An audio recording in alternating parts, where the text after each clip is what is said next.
Baik teman-teman, Assalamualaikum warahmatullahi wabarakatuh. Balik lagi bersama saya Muhammad Rogibal Hajimi pada video penugasan dari mata kuliah akuntansi pengantar dan praktik yang diampu oleh dosen kita Pak Hafid Fitra Habibi ya. Dalam video kali ini kita akan melakukan penugasan pada pertemuan 10 yaitu untuk penugasannya pertemuan 10 yaitu tentang menghasilkan dan memahami laporan keuangan profesional dengan manajer Ayo. Jadi seperti biasa untuk melakukan penugasannya kita berpedoman dan berpacu pada modul atau handout yang telah diberikan oleh dosen kita di Google Classroom ya. Karena tanpa ini kita tidak punya acuan, tidak punya pedoman untuk melakukan penugasan ya. Oke teman-teman, ini dia ya, modul atau handout yang menjadi acuan kita dan pedoman kita yang diberikan oleh dosen kita di Google Classroom. Kita sekarang pada pertemuan 10 ya ini. Mungkin terhalang oleh ini saya, oleh kamera saya terhalang. Intinya di sini pertemuan 10 ya.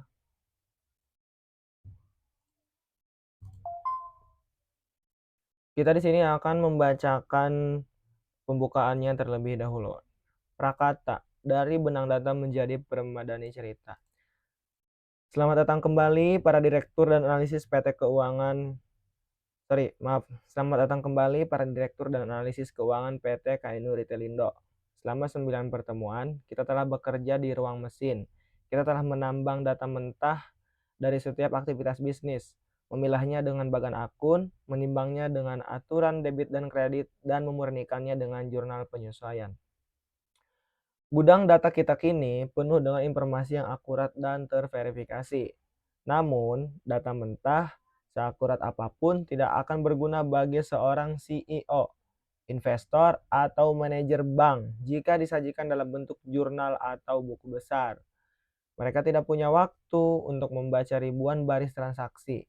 Mereka membutuhkan sebuah ringkasan, sebuah executive summary yang menceritakan kisah kinerja dan kesehatan perusahaan dengan jelas, ringkas, dan standar.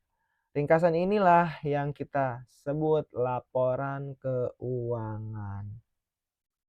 Hari ini kita akan naik dari ruang mesin ke ruang dewan direksi. Kita akan belajar menggunakan alat paling kuat di manajer Ayo, yaitu modul reports ya. Modul ini adalah mesin cetak kita. Modul ini adalah mesin cetak kita. Ia akan mengambil semua data yang telah kita olah dengan susah payah dan menyajikannya dalam 3 dokumen utama menjadi bahasa universal dunia bisnis. Jika pada jika pada pertemuan 7 dan 8 kita adalah seorang novelis yang menulis draft kasar dengan tangan, hari ini kita adalah penerbit yang akan mencetak novel tersebut dalam edisi hardcover yang elegan. Mari kita lihat mahakarya yang telah kita bangun bersama. Oke teman-teman, jadi saya perjelas sedikit lagi. Jadi pada pertemuan kali ini kita akan membuat 3 laporan yang saling berhubungan ya. Yang pertama itu adalah laporan perubahan Nah, yang pertama itu adalah laporan laba rugi, selanjutnya laporan perubahan ekuitas, dan laporan posisi keuangan ya. Ya, kalau nggak salah gitu.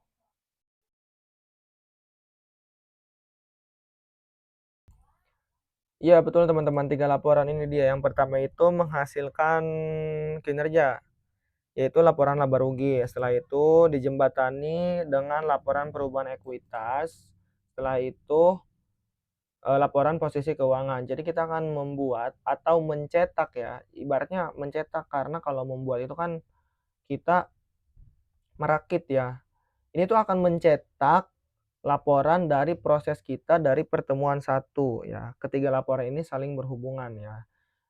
Yang pertama tadi laporan laba rugi ya, kinerja kita, selanjutnya dijembatani dengan laporan perubahan ekuitas dan dihasilkannya itu di laporan posisi keuangan. Kita akan mencetak ketiga laporan ini di sistem akuntansi lab ya, atau bisa kita sebut sebagai manajer AYO. Nanti kita dicetaknya di sini nih, di menu reports ya teman-teman. Nah, tadi disebutkan pada pertemuan 7 dan 8 kita telah menjadi seorang novelis. Novelis itu yang artinya kita ibarat kata menjadi seorang penulis ya. Karena apa? Karena kita membuat laporan-laporannya itu secara manual ya. Ini dia dari pertemuan 7. Dari pertemuan 7 kita membuat jurnal umumnya dari transaksi mentahnya, kemudian kita diposting ke buku besar T ya. Ini dia. Selanjutnya kita buatkan neraca saldonya ini. Setelah pertemuan 7 selesai, kita lanjut ke pertemuan 8, di mana pertemuan 8 ini kita langsung buat jurnal penyesuaiannya karena ada beberapa transaksi yang harus disesuaikan pada akhir periode Januari, teman-teman. Kita sudah selesai ini buat jurnal penyesuaiannya. Lalu setelah itu kita buatkan neraca lajurnya yang serumit dan sepanjang ini ya, karena ini memang harus sama. Nah, selanjutnya laporan laba ruginya dan laporan posisi keuangannya. Jadi dari kedua laporan tadi itu ya ibarat kata kita membuatnya ini secara manual, capek, lelah gitu. Tapi pada kali ini karena adanya si mesin yang mantap dan keren ini ya, si manajer.io ini, kita akan menggunakan fiturnya dengan sekali klik saja dan kurang dari 3 detik ini akan membuat dan langsung menyusun laporan-laporan kita, lalu mencetak dan memberikan ibaratnya laporan kepada kita. Balik lagi tadi ke ini dia ya. Jadi ini tuh fungsinya ya untuk memberi ringkasan kepada kita. Sorry. Nah, ini tuh untuk memberi ringkasan ya. Nah, untuk memberi ringkasan kepada kita agar seorang CEO, seorang investor, atau seorang manajer bank itu bisa melihatnya secara lebih sederhana gitu daripada harus melihat yang seperti ini gitu. Ini apa? Ini kan harusnya kan, pekerjaan dan penglihatan seorang akuntan ya, tim akuntansi karena mereka tuh tidak mau mungkin melihat yang rumit-rumit seperti ini. Jadi kita akan ubah ke yang lebih sederhana yaitu yang ketiga tadi laporan laba rugi, laporan perubahan ekuitas, dan laporan posisi keuangan. Nah, ini akan kita sajikan ya. Nah, teman-teman, jadi praktek kita mencetak ketiga laporan yang kurang dari 3 detik itu nanti kita akan laksanakan di akhir saja ya. Nah, kita akan membacakan kata-kata kesimpulan dan pertinjauan dari modulnya dulu ya, teman-teman. Oke, ini dia kesimpulannya. Hari ini kita telah mencapai puncak dari siklus akuntansi. Anggap saja kita telah berhasil menciptakan laporan itu ya teman-teman, ketiga laporan yang saling terhubung itu. Jadi ketika kita sudah menciptakan laporan tersebut, kita itu telah menjadi penerbit laporan ya. Kita berhasil mengubah tumpukan data transaksi menjadi satu set laporan keuangan yang profesional, terstruktur, dan saling terhubung ya. Bagaimana tidak, ya secara kan dari pertemuan 1 hingga pertemuan 6, 7, 8, 9, 10 gitu, kita itu banyak sekali transaksi ya, dan itu tuh nggak mungkin kita nggak mungkin kita Nggak mungkin kita buat mereka, para CEO, para investor itu ya harus tahu sama transaksi itu, ya minimal mereka tahunya itu ya dari laporan keuangan, dari satu set laporan keuangan yang telah kita ringkas dari si transaksi kita tadi ya teman-teman. Duh mohon maaf ini kalau misalkan bahasanya belibet ya. Terus sama yang kedua, kita telah membuktikan kekuatan otomatisasi ya, dengan membandingkan hasil manual dan hasil sistem. Kita membuktikan pemahaman kita sekaligus mengapresiasi efisiensi teknologi. Ya, bagaimana tidak, kalau di manual kita di spreadsheet ini di Excel membuat dengan ketikan kita secara manual, membuat tabelnya secara manual, tapi kalau misalkan nanti di sistem ini kita akan mengklik saja, itu sudah akan menjadi satu set laporannya teman-teman ya. Kemudian, kita telah menyiapkan panggung untuk analisis. Laporan-laporan yang tersaji di hadapan kita bukan akhir melainkan awal. Mereka adalah bahan baku untuk tahap selanjutnya yang paling menarik, yaitu analisis. Ya, mungkin ini untuk pertemuan berikutnya. Ini tuh bukan untuk pertemuan sekarang ya. Oke, sekarang kayaknya kita langsung langsung praktek aja ya. Dari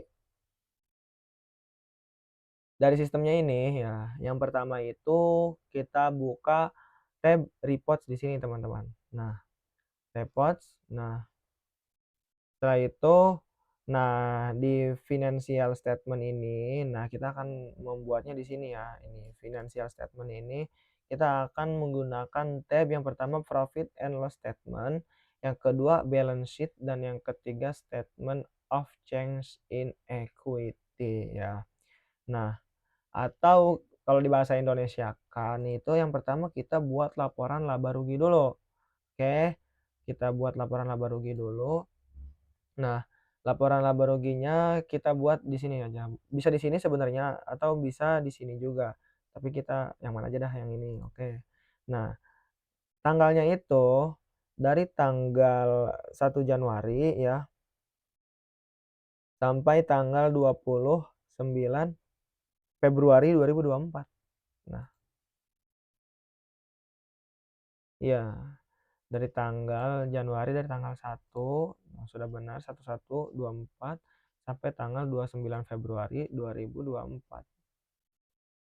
Sampai tanggal 29 Februari 2024. Nah, dan disinilah moment of truth-nya ya, dan atau momen ikoniknya. Kita tinggal klik di sini tinggal klik, dan laporannya sudah jadi kurang dari 3 detik teman-teman. Laporannya sudah jadi kurang dari 3 detik ya. Oke, selanjutnya kita buat lagi ya, ini kan laporan laba rugi. Selanjutnya kita akan buat di laporan perubahan ekuitas sebagai jembatan kita ya, ini dia. Nah, caranya sama, kita buat laporan baru ya. Nah, untuk tanggalnya samakan saja, tanggalnya itu dari tanggal 1 Januari hingga tanggal 29 Februari ya. Oke, kita hitung ya. 1, 2 tuh, kurang dari 3 detik, ini sudah jadi laporannya teman-teman ya. Sudah jadi laporan perubahan ekuitas periode dari tanggal 1 bulan 1 2024 sampai dengan tanggal 29 bulan 2 2024, ini sudah jadi ya teman-teman. Nah, selanjutnya kita akan menghasilkan laporan posisi keuangan. Di laporan kita, ini dia laporan, laporan posisi keuangan. Atau neraca ya, kalau enggak kita bahasa Inggrisin dulu, takut salah teman-teman. Bahasa Inggris itu di balance sheet nih, ini dia balance sheet ya. Balance sheet itu neraca ya, benar, takut salah teman-teman. Kita di sini akan buat ini enggak dari tanggal 1 tadi, ini cuma satu tanggal, jadi kita buat ini lapornya ya tanggal yang terakhir tadi, tanggalnya tanggal 29 Februari 2024 ya. Nah, ini dia. Selanjutnya kita tinggal klik saja di sini, 1, 2, 3, kurang dari 3 detik, laporan posisi keuangan atau neraca sudah berhasil kita cetak teman-teman. Nah, jadi ini adalah ya ketiga laporan ini. Yang pertama tadi laporan laba rugi, ini dia. Nah, setelah itu laporan perubahan ekuitas, ini dia. Dan laporan posisi keuangan atau neraca, ini dia. Ini tuh ketiga-tiganya saling terhubung dan akan menjadi acuan ya atau modal kita untuk perusahaan kita berjalan ke masa depan ya. Oke. Selanjutnya kita bisa membacakan kembali ya ini. Oke. Anda sekarang memiliki kemampuan untuk menghasilkan dokumen yang sama persis dengan yang disajikan oleh PT Kebayoran Niaga Utama kepada para pemegang sahamnya, namun menghasilkan laporan hanyalah separuh dari pekerjaan. Nah, pertinjau pertemuan 11 itu, pada pertemuan berikutnya kita akan beralih peran sekali lagi, kita akan menjadi akuntan. Kita tidak lagi menjadi akuntan, sorry, melainkan menjadi detektif keuangan. Kita akan belajar bagaimana cara membaca cerita di balik angka-angka. Huh. Kita akan mempelajari teknik-teknik analisis laporan keuangan, menghitung rasio-rasio kunci, dan memulai menjawab pertanyaan yang paling penting. Jadi, apakah perusahaan kita benar-benar sehat atau dan berkinerja dengan baik? Oke. Nah, jadi teman-teman, kalau ini kan yang dibacain saya barusan ini tuh untuk pertemuan 11 ya, sebetulnya itu. Yang paling penting itu bagaimana kita mencetak ketiga laporan tadi yang barusan kita hasilkan kurang dari 3 detik ya, di sistem akuntansi lab atau di manajer Ayo ini. Yang paling penting sih untuk pertemuan ini adalah ya itu, maksudnya itu membandingkan cara kerja kita dari sebelumnya pertemuan 7 dan pertemuan 8. Jadi ya kalau ditanya mengapa sih, kan ada sistem yang lebih gampang gitu.